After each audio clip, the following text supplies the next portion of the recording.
wanted to share with you how I do my prime rib roast.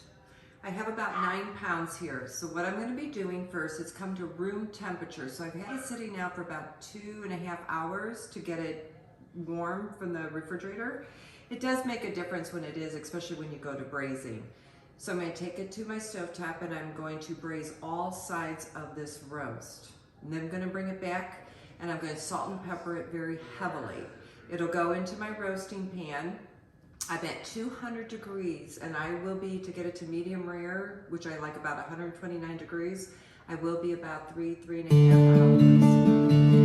hours.